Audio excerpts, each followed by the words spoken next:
Hi, this is Harleen Bagga.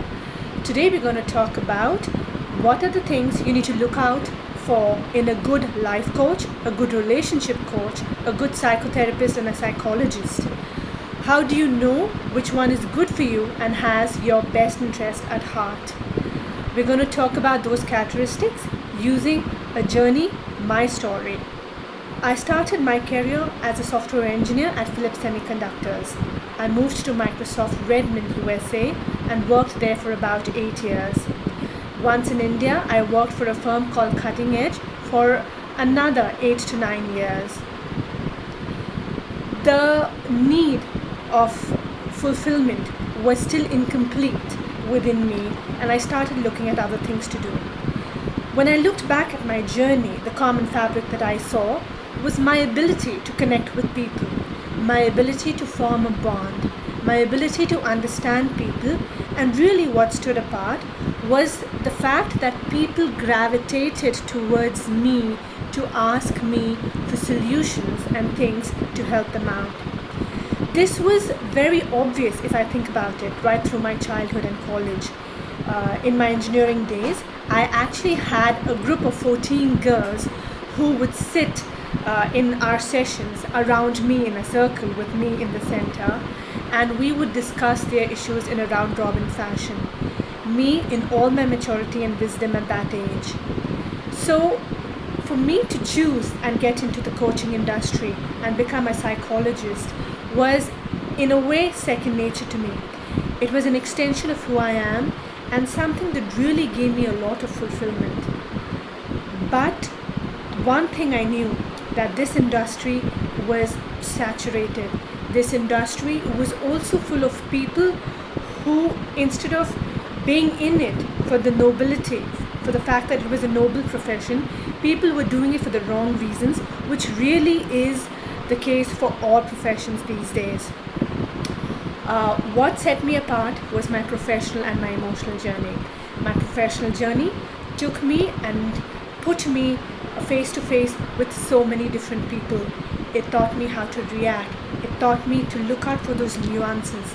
It taught me to look out for those signs and that body language when the person is happy or, even important, unhappy.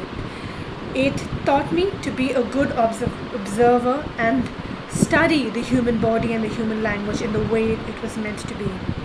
My emotional journey was rather interesting as well, and that has added another layer of depth, which is what differentiates me as a coach. A coach, just so that you know, is someone who is able to get into your hole with you. Typically, when you are at emotional unrest or a mental unrest, you put yourself in a figurative emotional hole, a small black hole of despair, hopelessness, insecurity, restricting beliefs, or whatever that may be. A good coach is someone who is able to get in that hole with you. Someone who's able to hold your hand and tell you, girl, boy, I am with you. I am there to hold your hand and take you out of this hole. I am there to fight this war for you, to fight and get you out of this hole, and together we are going to do that. To do that, to get that kind of depth and knowledge and experience, you need a coach who has himself or herself been through a lot in life, have been through their own curves of ups and downs, and know how to handle a situation that comes across their way. My emotional journey made me actually hit rock bottom. I was diagnosed with fibromyalgia after my first child was born, and fibromyalgia was just a term that was introduced in the medical industry at that point. It was an umbrella which basically explained unexplainable terms and aches in your body.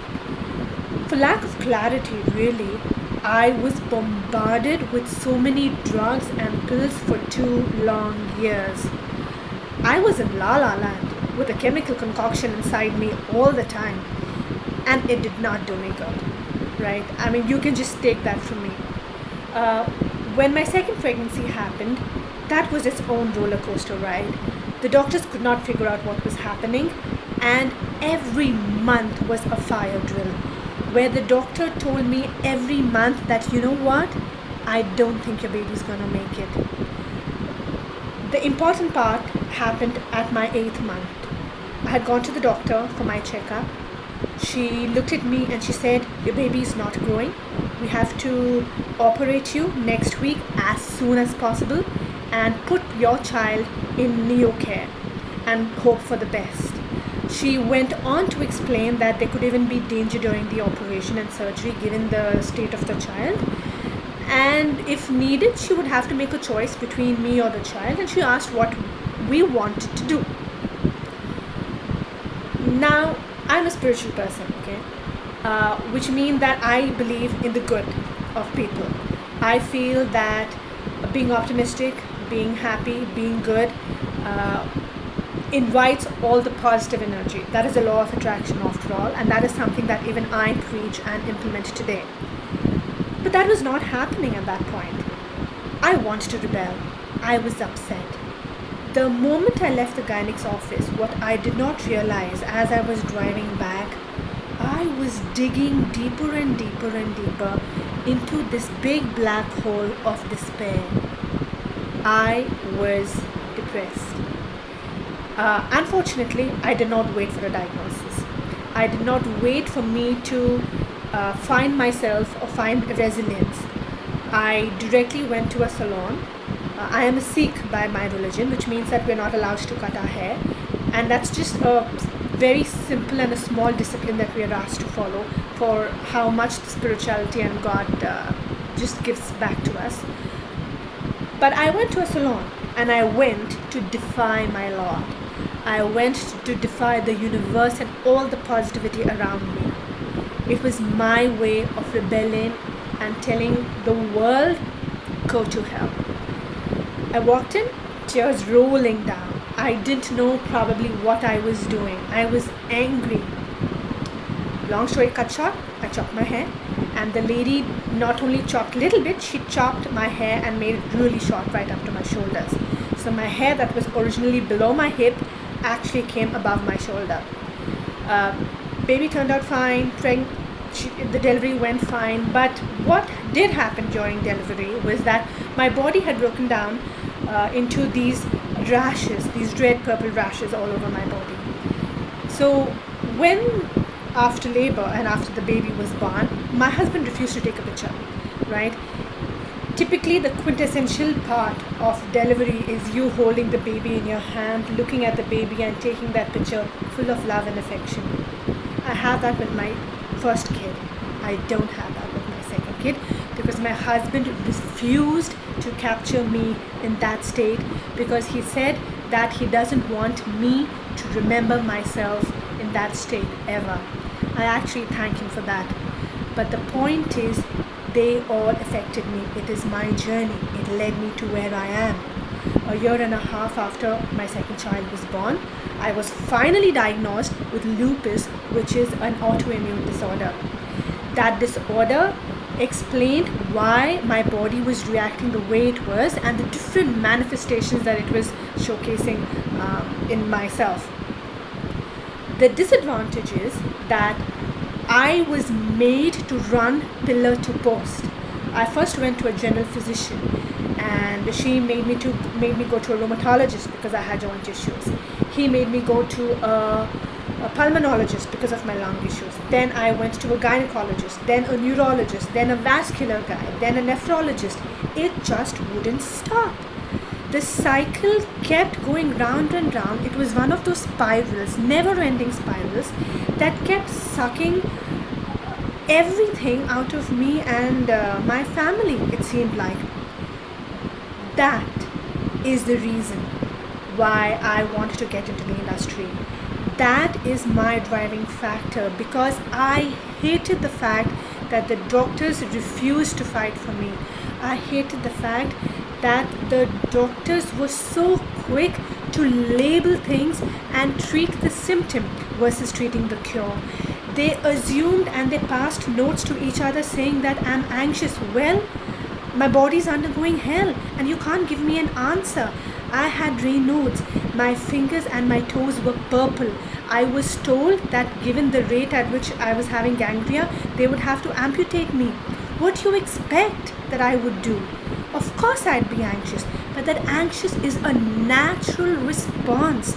It is not a psychological shithole that you have to treat me for, which is what they did. They gave me antidepressants, which I took for 3 days until I found the time to read about it. And once I knew it was an antidepressant, I didn't take it, not because I have any stigma against it. I treat depression patients, so I cannot have any stigma about it. I cannot be judgmental. But because I was not. And what I hated then was them labeling and taking the easy route versus really finding out what was wrong with me. I am here today, committing myself to you.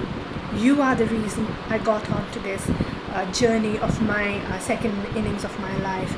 You are the reason why I am willing to get into that hole again and again, because I know I have enough fight within me. I have enough fight within me to get into your hole, to fight your war for you. All I need from you is your support, your will, and most important, your want to change and to get better. My emotional journey and my professional journey both culminated and made me into who I am. And it is because of that I'm also going to be launching a live series every Thursday on YouTube. What we're going to do there is answer your questions. I have faith in my knowledge, right? I have worked very hard. My knowledge, my experience, above all, my motivation to cure you. We are going to do a Q&A session every Thursday, 7 p.m. on YouTube, where I am going to answer all those questions, all those issues whose answers you seek. And I promise I will try and get to all of them and help you become better. That is my commitment to you. So reach out to me. There are various ways of reaching out to me. Please look down at the description of this video. You can shoot me an email, Insta me, WhatsApp me, get on my Messenger, get on my Facebook. If you want your question to be answered anonymously, please mention that in that note. The subject that I want you to write when you write to me is Soul Therapy Live with Harleen Bagga. I repeat, Soul Therapy Live with Harleen Bagga. That is going to be the comment and the subject with which you're going to write to me, and under that you will write your question. Please get into as specifics as you can, because your whole is unique. The last thing I want to do to you is give you a cookie cutter template answer, because that is just the beginning. It's not going to help you cure. So come on, get on with me. Let's help you get better, because that is my quest. That is my journey, where you and your emotions matter the most. See you on the other side. See you on Thursday, 7 p.m. Bye for now.